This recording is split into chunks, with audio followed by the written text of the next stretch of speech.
दोस्तों, हिंदी भाषा YouTube channel पर आपका स्वागत है। आज हम लेकर के आए हिंदी साहित्य का इतिहास और उसमें हम चर्चा करने वाले हैं जो राम भक्ति काव्य धारा है उससे संबंधित 44 प्रश्न रहने वाले हैं। तो ये वीडियो बड़ी ही महत्वपूर्ण रहने वाली है। इस वीडियो में हमारा पहला प्रश्न है, इनमें से तुलसी की उस रचना का नाम बताइए जो कवित सवैया शैली में लिखी गई है। तुलसी की उस रचना का नाम बताइए जो कवित सवैया शैली में लिखी गई है। ऑप्शन है रामचरितमानस, विनय पत्रिका, कवितावली, दोहावली। तो ऑप्शन देखते हुए जल्दी से जल्दी उत्तर देने का प्रयास करें और आपका उत्तर बिल्कुल सही आया है, कवितावली। अगला हमारा प्रश्न है, राम के दरबार में भेजने के लिए तुलसी ने किस ग्रंथ की रचना की है। राम के दरबार में भेजने के लिए तुलसी ने किस ग्रंथ की रचना की है। रामचरितमानस, दोहावली, 12वें रामायण, विनय पत्रिका। जी दोस्तों, बिल्कुल सही उत्तर है विनय पत्रिका। अगला हमारा प्रश्न है, इनमें से कौन सी रचना तुलसी की नहीं है, ये बताना है। पार्वती मंगल, जानकी मंगल, रुक्मणी मंगल, 12वें रामायण। इनमें से कौन सी रचना तुलसी की नहीं है। जी दोस्तों, अपना उत्तर आपने बिल्कुल सही दिया है, रुक्मणी मंगल इनकी रचना नहीं है। अगला प्रश्न है, इनमें से किस काव्य ग्रंथ में तुलसी ने ब्रजभाषा का प्रयोग किया है। निम्नलिखित में से किस ग्रंथ में तुलसी ने ब्रजभाषा का प्रयोग किया है। विनय पत्रिका, कवितावली, गीतावली, उपयुक्त सभी में। जी दोस्तों, बहुत ही अच्छा जवाब एक साथ आया, सबका सही है। उपयुक्त सभी में तुलसीदास ने ब्रजभाषा का प्रयोग किया है। अगला हमारा प्रश्न है, तुलसीदास की किस रचना में उनके जीवन से संबंधित वृत्तांत अधिक हैं। तुलसीदास की किस रचना में उनके जीवन से संबंधित वृत्तांत अधिक मिलते हैं, ये हमारा प्रश्न है। ऑप्शन है रामचरितमानस, विनय पत्रिका, कवितावली, दोहावली। दोस्तों, आपने ऑप्शन देखते हुए उत्तर दिया है, बिल्कुल सही है। कवितावली में उनके जीवन से संबंधित वृत्तांत ज़्यादा मिलते हैं। अगला हमारा प्रश्न है, तुलसीदास का समय इसमें से क्या है, ये बताना है। 1532 ईस्वी से 1623 ईस्वी, 1554 ईस्वी से 1680 ईस्वी, 1498 ईस्वी से 1578 ईस्वी, 1500 ईस्वी से 1600 ईस्वी। तुलसीदास का समय बताना है। दोस्तों, इसका उत्तर आपने अगर ए दिया है तो बिल्कुल सही है। इनका समय है 1532 ईस्वी से 1623 ईस्वी। अगला प्रश्न है, तुलसी की माता का नाम बताना है, क्या था। तुलसी की माता का नाम बताइए। कौशल्या देवी, हुलसी, विद्यापति, रत्नावली। जी दोस्तों, कहीं ना कहीं इनके नाम से ही मैच कर रहा है। इनकी माता जी का नाम भी क्या नाम था, हुलसी देवी।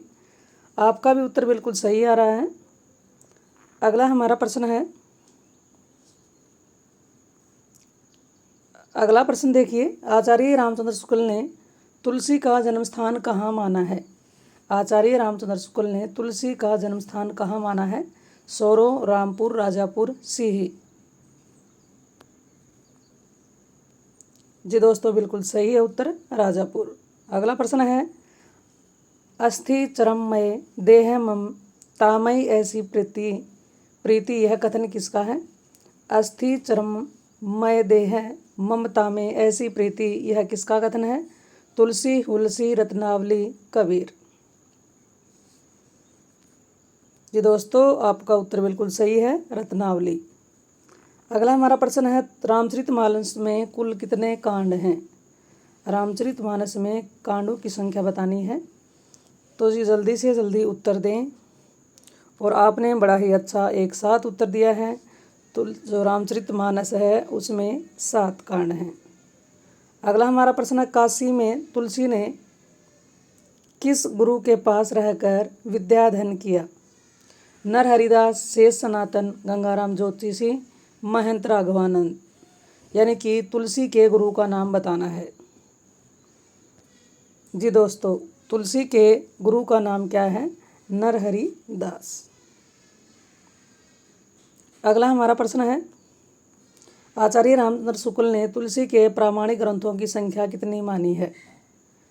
आचार्य रामचंद्र शुक्ल ने तुलसी के प्रामाणिक ग्रंथों की संख्या कितनी मानी है? 10, 12, 22, 8।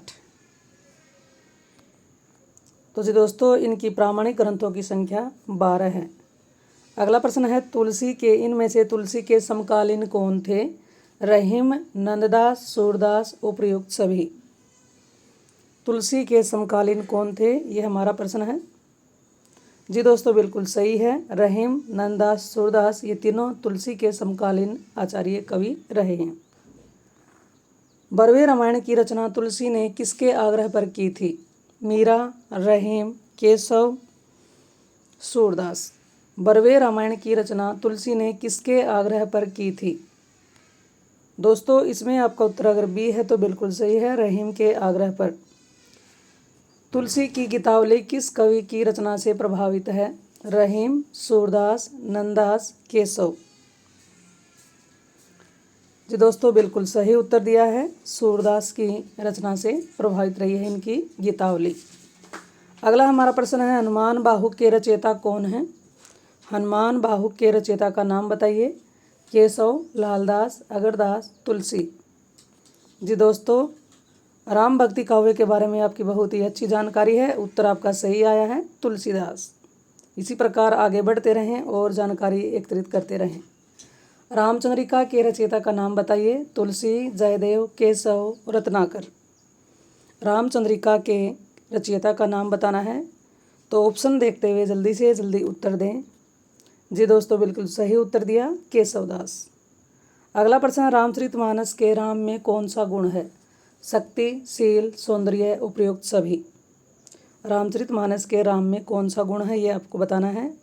जी दोस्तों, बिल्कुल सही बताया, ये सारे गुण उनमें देखने को मिलते हैं।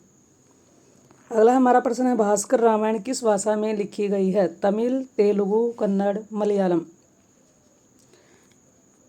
तो जी दोस्तों, ये उत्तर आपका अगर बी आया है तेलुगु तो बिल्कुल सही है। भास्कर रामायण किस भाषा में लिखी गई है? तेलुगु में। दूल्ह राम सिय दुल्ही रे, यह पंक्ति तुलसी के किस काव्य ग्रंथ की है? कवितावली, गीतावली, 12वें रामायण, रामचरितमानस। जी दोस्तों, बिल्कुल सही उत्तर दिया, गीतावली की ये पंक्तियां हैं। अगला प्रश्न है, बाल धी विशाल विकराल जवाल जाल मानो लंक लीलिभे कई काल रसना पसारी, यह पंक्ति किस ग्रंथ में से ली गई है? कवितावली, गीतावली, दोहावली, 12वें रामायण। दोस्तों, अगर आपका उत्तर ए आया है कवितावली तो बिल्कुल सही आप जा रहे हैं। अगला प्रश्न है, राम के बाल रूप की झांकी किस ग्रंथ में सर्वाधिक है? गीतावली, कवितावली, रामचरितमानस, 12वें रामायण। बिल्कुल सही उत्तर दिया आपने, कवितावली में। अगला हमारा प्रश्न है, अवधेश के बालक चारी सदा तुलसी मन मंदिर में विहारे, यह पंक्ति किस काव्य ग्रंथ में से ली गई है? कवितावली, गीतावली, विनय पत्रिका, रामचरितमानस। जी दोस्तों, आपका उत्तर बिल्कुल सही है, कवितावली में से ये पंक्ति ली गई है। केशव कहीं न जाए का कहिए, पंक्ति किस कवि की है? केशव, सूरदास, तुलसी, विद्यापति। केशव कहीं न जाए का कहिए, यह पंक्ति किसकी है? ऑप्शन देखते हुए जल्दी से जल्दी उत्तर दें। तो जी दोस्तों, बिल्कुल सही उत्तर आपने दिया है, आपको बहुत बहुत बधाई। तुलसीदास जी की ये पंक्ति है। अगला प्रश्न है, अम्लऊ नसानी अब न नशे हो, पंक्ति किस काव्य ग्रंथ में से ली गई है? कवितावली, गीतावली, विनय पत्रिका, कोई नहीं। दोस्तों, अगर आपने उसका उत्तर दिया है विनय पत्रिका तो बिल्कुल सही उत्तर दिया है। अगला प्रश्न है, राम भक्ति काव्य परंपरा में दाम्पत्य मूलक उपासना को लेकर चलने वाली श्रृंगारी भावना के प्रवर्तक कौन थे? अगरदास, नाभादास, रामचरणदास, केशवदास। प्रश्न को ध्यान से सुने, समझें, ऑप्शन देखते हुए उत्तर जल्दी से जल्दी दीजिए। जी दोस्तों, आपका उत्तर बिल्कुल सही आया है, इसमें है रामचरण दास। अगला प्रश्न, भक्तमाल के रचयिता कौन है? बहुत ही महत्वपूर्ण प्रश्न है ये। भक्तमाल के रचयिता ऑप्शन हमारे हैं नरहरिदास, सूरत गोपाल, हरिदास, नाभादास। जी दोस्तों, बिल्कुल सही उत्तर दिया, आपको बहुत बहुत बधाई, नाभादास। इनमें से तुलसी की कृति कौन सी है? साहित्य लहरी, पार्वती मंगल, रुक्मणी मंगल, कवित रत्नाकर। तुलसी की रचना का नाम बताना है। जी दोस्तों, बिल्कुल सही बताया, पार्वती मंगल। इनमें से तुलसी की रचना कौन सी है? फिर से आ गया वही प्रश्न। ऑप्शन अलग हैं। कवि प्रिया, वैराग्य संदीपनी, बरवे नायिका भेद, अनेकार्थ मंजरी। तुलसी की रचना कौन सी नहीं है, ये हमारा इसमें प्रश्न है। जी दोस्तों, ऑप्शन बी, ये तुलसी की रचना नहीं है, वैराग्य संदीपनी। अगला प्रश्न है, बरवे रामायण के रचयिता कौन है? ये आपका प्रश्न है। बरवे रामायण के रचयिता का नाम बताना है। तुलसी, रहीम, नंददास, केशवदास। जी दोस्तों, बिल्कुल सही जानकारी के साथ उत्तर दिया, तुलसीदास। अगला प्रश्न है, रामचरितमानस का प्रारंभ तुलसी ने कहाँ किया था? काशी, अयोध्या, चित्रकूट, शुक्रक्षेत्र। रामचरितमानस का प्रारंभ तुलसी ने कौन से स्थान पर किया था? ये आपका प्रश्न है। जी दोस्तों, आपका उत्तर बिल्कुल सही है, अयोध्या। अगला हमारा प्रश्न है, राम भक्ति शाखा के अंतर्गत वैरागी दल का गठन किसने किया था? रामानंद, तुलसीदास, नाभादास, नरहरिदास। राम भक्ति शाखा के अंतर्गत वैरागी दल का गठन करने वाले आचार्य का नाम बताना है। दोस्तों, अगर आपने उत्तर दिया है रामानंद तो बिल्कुल सही उत्तर दिया है। तपसी शाखा का गठन किसने किया? कृष्णदास, पयहारी, अग्रदास, कीलहदास, तुलसीदास। तपसी शाखा के गठन करने वाले आचार्य का नाम बताना है। उत्तर आपका आ रहा है बिल्कुल सही, कीलहदास। राम रक्षा स्रोत की रचना किसने की? रामानुजाचार्य, रामानंद, नंददास, नाभादास। तो जी इसमें भी आपका बहुत अच्छा आंसर है, रामानंद जी। आपको बहुत ही अच्छा प्रयास कर रहे हैं, इसी प्रकार आगे बढ़ते रहें। हिंदी रामकाव्य के प्रमुख प्रेरणा स्रोत कौन थे? आलवर भगत, स्वामी रामानंद, रामानुजाचार्य, तुलसीदास। जी दोस्तों, बहुत ही लाजवाब आंसर है, स्वामी रामानंद। अगला प्रश्न है, हिंदी साहित्य का स्वर्णकाल किस काल को माना जाता है? हिंदी साहित्य का स्वर्ण युग किस काल को माना जाता है? बहुत ही महत्वपूर्ण प्रश्न है। छायावाद, रीतिकाल, भक्तिकाल, आधुनिक काल। जी दोस्तों, बिल्कुल सही उत्तर दिया मेरे साथियों ने एक साथ एकदम से। भक्तिकाल को हिंदी साहित्य का स्वर्ण युग माना जाता है। अगला प्रश्न है, जानकी जी की सखी बनकर रचना करने वाले राम भक्त कवि का नाम बताइए। अगरदास, ध्रुवदास, नावादास, लालदास। दोस्तों, इसका उत्तर अगर आपका अगरदास है तो बिल्कुल सही उत्तर आपने दिया। हमारा अगला प्रश्न है, तुलसी की मान्यताएं किस संप्रदाय से सर्वाधिक प्रभावित हैं? सखी संप्रदाय, श्री संप्रदाय, रसिक संप्रदाय, ब्रह्म संप्रदाय। तुलसी की मान्यताएं किस संप्रदाय से सर्वाधिक प्रभावित रही हैं? तो जी ऑप्शन देखते हुए जल्दी से जल्दी उत्तर देने का प्रयास करें। जी बहुत ही अच्छा प्रयास है। श्री संप्रदाय से तुलसी की सर्वाधिक रचनाएं प्रभावित मानी जाती हैं। तुलसी को मुगल काल का सबसे बड़ा व्यक्ति किसने माना है? George Grierson, Hazari Prasad Dwivedi, Smith, Ishwari Prasad. तुलसी को मुगल काल का सबसे बड़ा व्यक्ति किसने माना है?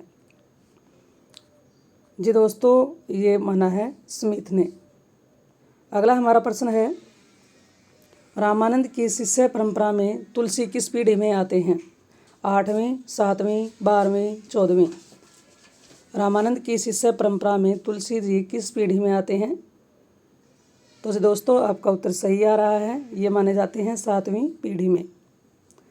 अंगद पेज नामक काव्य ग्रंथ के रचयिता का नाम बताना है। अंगद पेज नामक काव्य ग्रंथ के रचयिता कौन है? विष्णुदास, ईश्वरदास, अगरदास, सुंदरदास। जी दोस्तों, इसके रचयिता का नाम है ईश्वरदास। अगले प्रश्न पर चलते हैं, रामाष्टयम के रचयिता का नाम बताना है। रामाष्टयम के रचयिता ईश्वरदास, मुनीला वण्य, अगरदास, हृदयराम। जी दोस्तों, आपका उत्तर बिल्कुल सही मिल रहा है, अगरदास। अगला हमारा प्रश्न, अवध विलास के रचयिता का नाम बताना है। ये जो रचनाएं आ रही हैं, जो राम भक्ति काव्य धारा की बड़ी ही महत्वपूर्ण ये रचनाएं हैं और इनके रचयिता भी बड़े ही महत्वपूर्ण हैं, इन पर आपको ध्यान देना होगा। अवध विलास के रचयिता का नाम बताना है। केशवदास, प्राणचंद चौहान, परशुराम देव, लालदास। जी दोस्तों, इसका उत्तर है लालदास। अगर आपका यही उत्तर है तो आपने बहुत अच्छा प्रयास किया। हनुमन्ना नाटक के रचयिता इनमें से कौन है? ये हनुमान नाटक के रचयिता का नाम बताना है। माधवदास, ईश्वरदास, कपूर चंद त्रिखा, हृदयराम। तो जी दोस्तों, इसमें भी आप सभी ने लगभग उत्तर सही दिया है, हृदयराम। तो ये आज की हमारी वीडियो पूरी हो गई है। ये जानकारी आपको कैसी लगी? अगर वीडियो आपको अच्छी लगे तो इसे अपने दोस्तों के साथ ज़्यादा से ज़्यादा शेयर करें और लाइक कर दें। चैनल पर आप पहली बार आ रहे हैं तो इस चैनल को सब्सक्राइब ज़रूर कर लें, ताकि जो भी मैं नई वीडियो यहाँ पर वीडियो यूट्यूब पर डालूँ उसकी जानकारी आपको समय पर मिल जाए और उसका लाभ आप उठा पाएँ। फिर मिलते हैं एक और नई वीडियो के साथ। थैंक्स।